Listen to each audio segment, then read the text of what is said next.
Un des concepts très intéressants dans ça est la notion de poupée russe que j'avais déjà expliqué dans une précédente vidéo avec des poupées russes de parcours. Et en fait, c'est cette notion de base de données en arborescence. Donc pour prendre un cas concret, qui est celui que j'avais pris dans la vidéo, c'est imaginer que vous avez une liste de pays. Quand vous sélectionnez ce pays, vous avez une liste d'entreprises proposées rattachées à ce pays. Et quand vous cliquez sur chaque entreprise de chaque pays, vous avez une liste de contacts qui est associée à cette entreprise. Et en fait, ce concept de poupée russe de parcours, on va pouvoir le reproduire avec des matrices cette fois-ci. Et ça va permettre plusieurs choses, notamment le fait de pouvoir faire des statistiques et donc des tableaux de bord, par exemple du nombre de deals que vous avez en cours, du montant que vous avez facturé ce mois-ci. Donc ce genre de calculs qui sont des sortes de statistiques générales de l'application. Et donc c'est ce que je vais vous montrer aujourd'hui.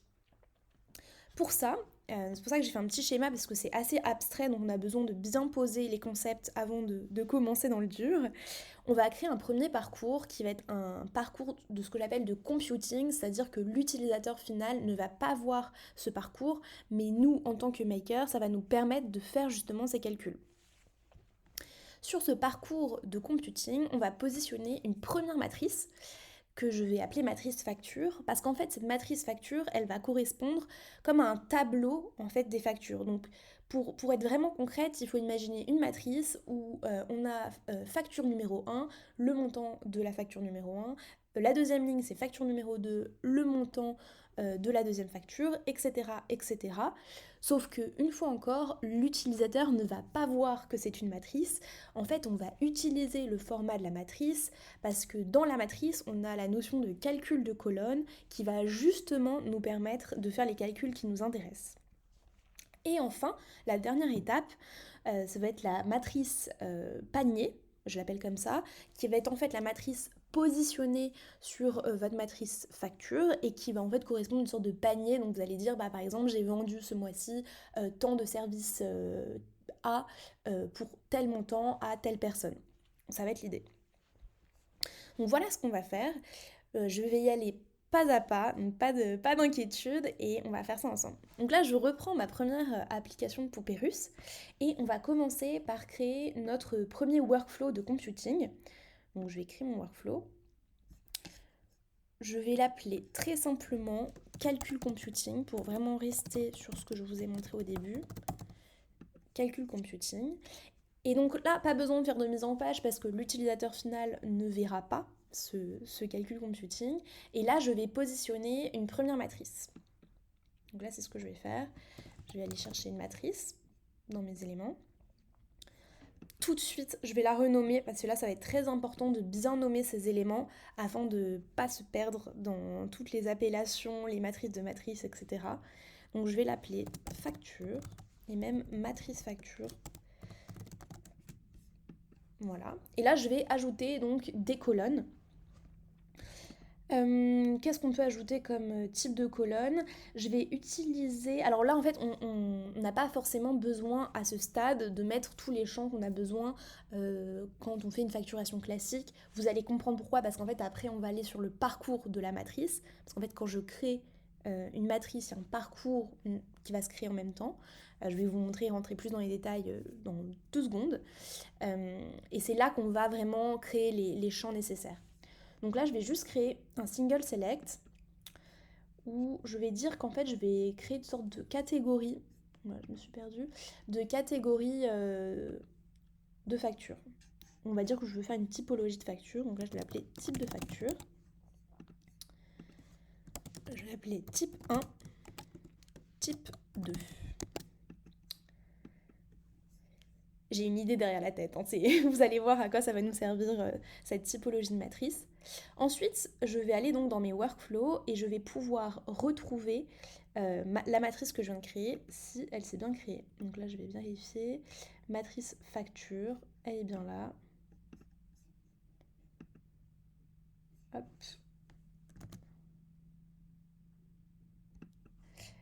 Ma matrice facture a été créée, je vais dessus et donc là je vais pouvoir tout simplement mettre en page une création de facture classique.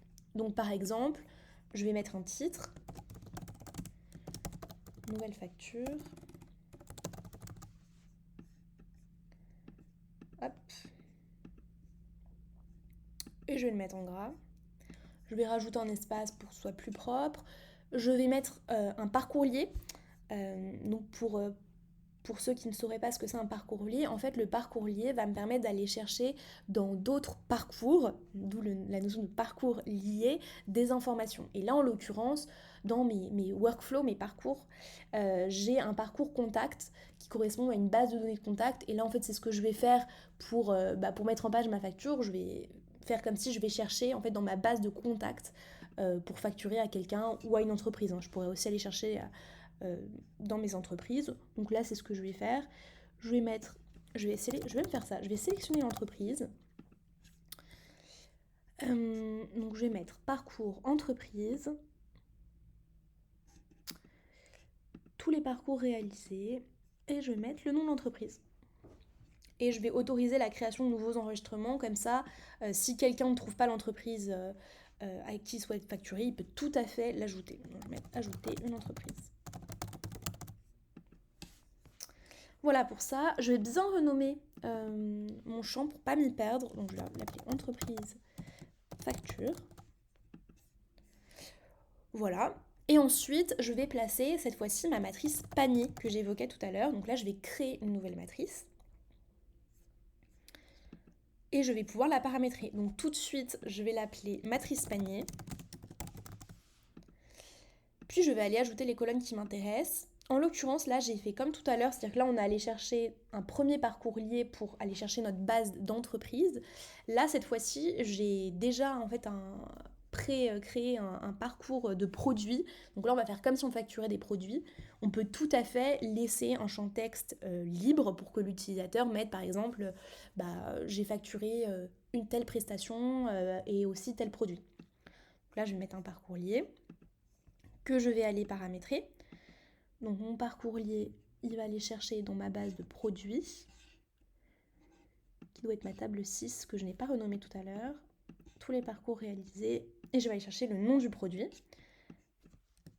Alors, je vais l'appeler produit panier. Et puis je vais quand même le renommer pour mon utilisateur. Hop. Produit. Ce que je vais faire ensuite, c'est que je vais insérer une colonne quantité. Donc cette fois-ci, ce sera un nombre.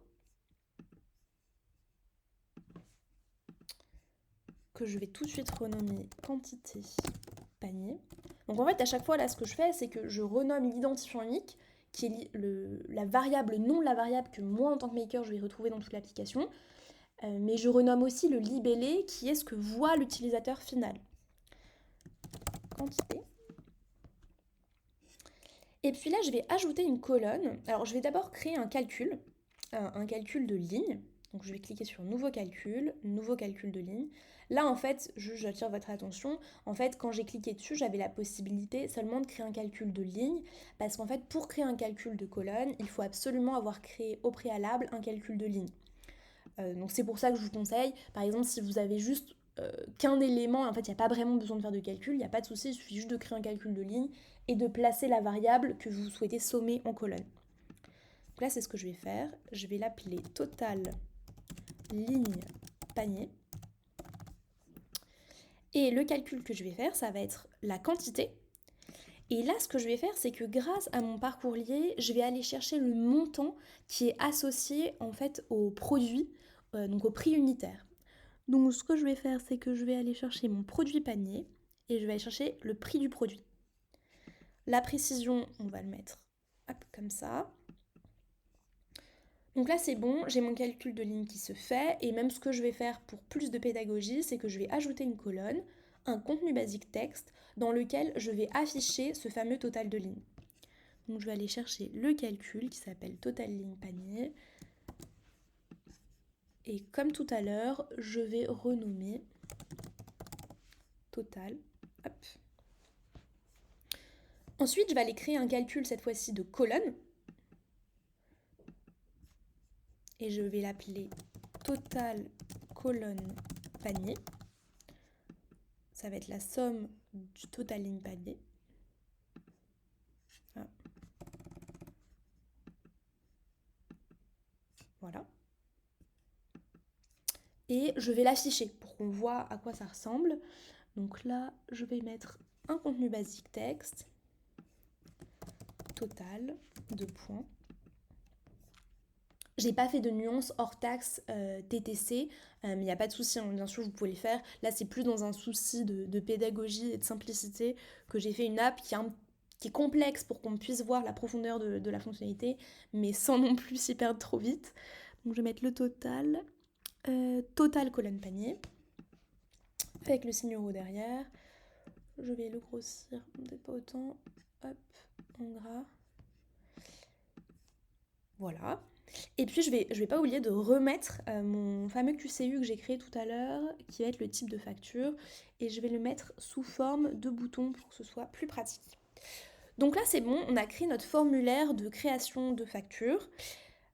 Si je retourne à mon petit schéma, on a créé notre matrice panier, on a créé notre matrice facture, on a notre calcul computing, et donc là ce qu'on va faire c'est qu'on va essayer de donner accès à l'utilisateur à cette fameuse création de facture, parce que là, jusque-là, on a créé tous nos parcours, mais on n'y a pas du tout accès. Et c'est là que la petite astuce, la ruse arrive. Bon, déjà, là, on a fait quand même une architecture d'application un peu complexe, mais toute la subtilité arrive maintenant. C'est qu'en fait, le bouton, ça ne va pas être un bouton classique, donc comme celui-ci par exemple, c'est-à-dire l'élément bouton. Hein, quand je clique ici, dans les contenus basiques, j'ai un bouton. Là, ce qu'on va faire, c'est qu'on va créer une liste pour accéder à ce parcours. Vous allez voir, peut-être que là vous êtes un petit peu perdu, mais il n'y a pas de souci. Normalement, vous allez comprendre très vite. Donc je vais tout de suite créer une liste, la renommer, je vais l'appeler bouton. Je vais mettre nouvelle source. La source de ce bouton, ce sera le calcul computing. Je vais récupérer les données depuis toute l'application. Je vais renommer ma source tout de suite pour ne pas me perdre. Et je vais choisir de rediriger l'utilisateur quand il clique sur l'élément de la liste sur un parcours, mais le parcours, ce ne sera pas le parcours calcul, ce sera le parcours facture. Parce qu'en fait, chaque matrice que je crée est en fait une sorte de parcours. C'est juste qu'elle est d'office liée à un autre parcours. Et là, haute subtilité, il faut tout de suite cocher le toggle, initialiser les champs parcours liés avec la réponse en cours. Pour lier en fait la facture qu'on va créer à notre enregistrement calcul. Le titre de ma liste, enfin de l'élément de la carte de la liste, ce sera du coup nouvelle facture. On va mettre même créer une nouvelle facture. Et pour nous amuser, je vais mettre en fait le montant total. Alors là on l'a pas ici, mais il me semble qu'on doit l'avoir ici. Hop, ajouter une variable. Bon alors on va pas le faire tout de suite, je le ferai après. Donc là on a créé notre bouton. Et je vais donc aller le placer. Hop. Et ce que je vais aller faire aussi, c'est que je vais juste le reparamétrer parce qu'en fait là, je vais vous montrer à quoi ça ressemble pas à grand chose. Donc je vais enlever, dans le design de l'image, je vais enlever l'image en question, on va pas la voir, je vais en fait réduire sa taille, c'est comme ça que je vais la faire disparaître. Et puis on verra après pour tout ce qui est design. Ce que je vais faire aussi côté data, c'est que je vais créer dans mon calcul computing, et c'est là en fait où la vue maker est très très pratique, la vue data, et je vais créer en fait un enregistrement pour initialiser notre fameux parcours computing. Parce qu'en fait, si je retourne sur mon schéma, ici, s'il n'y a pas d'enregistrement créé, à aucun moment on peut aller créer une matrice facture. Donc c'est ce qu'on va faire. On a créé, et puis là, on va aller du coup côté end-user. J'ai déjà un compte côté end-user. On va rafraîchir la page et on va pouvoir aller créer une nouvelle facture. Donc c'est ce qu'on va faire. Je vais choisir mon type 1, je vais aller chercher une de mes entreprises. Hop, un des produits, je vais dire que je prends 67. Donc là, il y a tous les calculs qui se font. Je peux même rajouter un autre élément si je le souhaite. Je vais prendre 2 Balma, 4 Balma, allez. Hop, donc j'ai tous mes calculs, je vais cliquer sur continuer et donc là j'ai enregistré une première facture. Maintenant ce que j'aimerais faire ce serait déjà peut-être afficher le montant total des factures en cours Et donc ce que je vais faire, c'est que... Alors je l'ai fait tout à l'heure, mais j'ai l'impression que ça marchait pas là, donc on va le faire en live. Et puis si ça fonctionne pas, comme ça je vais pouvoir vous expliquer moi comment je raisonne quand ça ne fonctionne pas. Donc là, ce que je vais faire, c'est que j'arrive pas à retrouver ma variable de calcul. Donc, premier réflexe que je vais avoir, ça va être de créer, en fait, dans mon parcours computing, un calcul qui va accueillir le calcul, le total de la colonne. Et c'est peut-être ça, en fait, aussi, c'est qu'on n'a peut-être pas fait de calcul. Mais oui, j'ai manqué une étape, comme quoi. En fait, là, je suis retournée sur mon premier parcours computing. Donc rappelez-vous, je reprends du début, je suis retournée sur ce parcours-ci où j'ai placé du coup ma matrice 1 facture. Et en fait, pourquoi j'arrive pas à récupérer ma fameuse variable? Parce qu'en fait, je l'ai tout simplement pas créée.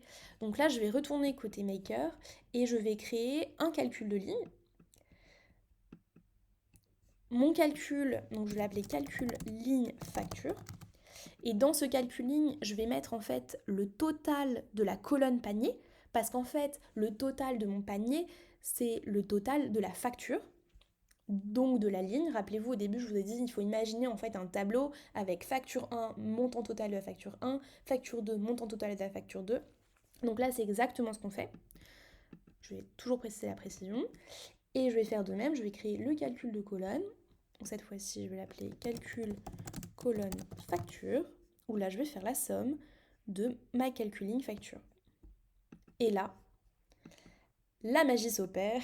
Enfin, c'est pas de la magie du coup. Je vais aller chercher dans ma liste, là j'ai cliqué sur la liste pour la reparamétrer, et dans la description, même dans le sous-titre, tiens, je vais aller placer mon calcul colonne facture. Option euro, voilà. Et là, si je retourne côté end user, mon calcul ne s'est pas mis à jour. Pourquoi donc? Je vais retourner côté data et vérifier que mes calculs se font bien. Alors peut-être parce que comme j'avais pas déjà bien créé mes calculs, ce que je vais faire c'est peut-être relancer.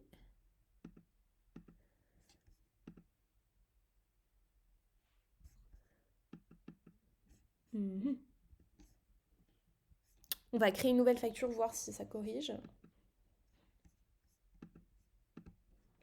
Donc là, je sélectionne l'entreprise. Comme tout à l'heure, je vais choisir des produits. Ajouter des lignes. On va prendre aussi, hop, Bramson. Si on prend 3. Voilà, les calculs sont bien mis à jour. Continuer.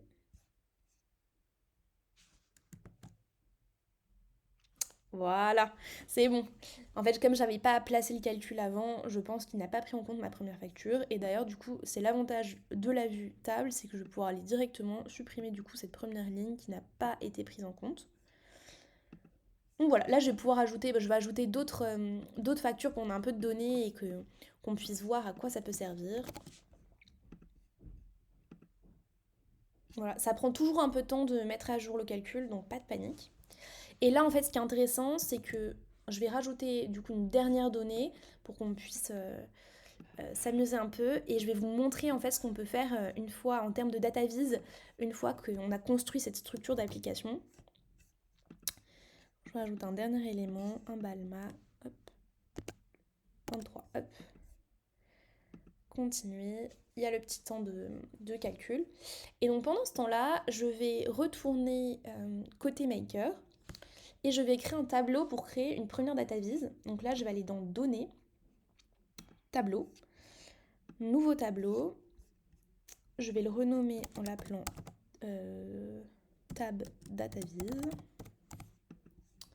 Je vais ajouter une source. Ma source, ce sera donc matrice facture. Je vais ajouter une colonne. Et c'est pour ça que j'ai créé mon type de facture. Vous allez comprendre tout de suite. Je vais mettre mon type de facture. Total, le calculing panier si je ne me trompe pas. On verra si jamais il faut modifier. Je vais créer une condition sur le premier onglet. En fait, quand je crée qu'un seul onglet, on ne voit pas l'onglet. Hein, et de toute façon, on n'affichera pas ce tableau. Pour qu'en fait, je n'affiche que les factures du mois en cours. Alors là, en l'occurrence, ce ne sera pas forcément pertinent parce qu'on vient de créer toutes les factures maintenant. Mais c'est pour vous. Je pense dans vos cas d'usage, ce sera très utile. Donc je vais juste sélectionner mois en cours. modifier les conditions. Et là, je vais aller chercher donc une data vise. Je vais créer la data vise. Je vais dans data vise, nouvelle data vise. Je vais appeler vente en cours. Tableau à choisir, tab data vise, créer la data vise. Dans mon axe des X, je vais mettre le type de facture. Je vais sélectionner count. La valeur à utiliser, c'est bien le libellé. Parce qu'en fait, dans les QCU, on peut associer une valeur à chaque option du QCU. Mais là, en l'occurrence, ce qui nous intéresse, c'est le type A, type B. Et le calcul ligne facture. Et donc là, je vais faire les sommes. Je vais choisir mon donut. Je vais même pouvoir, si je le souhaite, changer les couleurs. Donc pas par exemple, peut-être mettre un peu de rose. Allez, c'est parti. Et je vais aller placer cette data vise sur mon espace personnel. Hop, je vais retourner côté end user. Et donc là, j'ai une data vise où donc j'ai le total pour chaque type de facture, j'ai le total vendu, le total de toutes mes factures. Donc ça, c'est un exemple de data vise que l'on peut créer grâce à cette structure donc d'un premier parcours complètement computing, d'une première matrice facture et enfin d'une deuxième matrice panier. Voilà, j'espère que cette vidéo va vous inspirer, vous donner quelques clés pour réussir à faire vos data viz et toutes vos statistiques dans votre application. N'hésitez pas à rejoindre notre Discord, je mettrai le lien dans la description de la vidéo et à nous faire vos retours. À bientôt!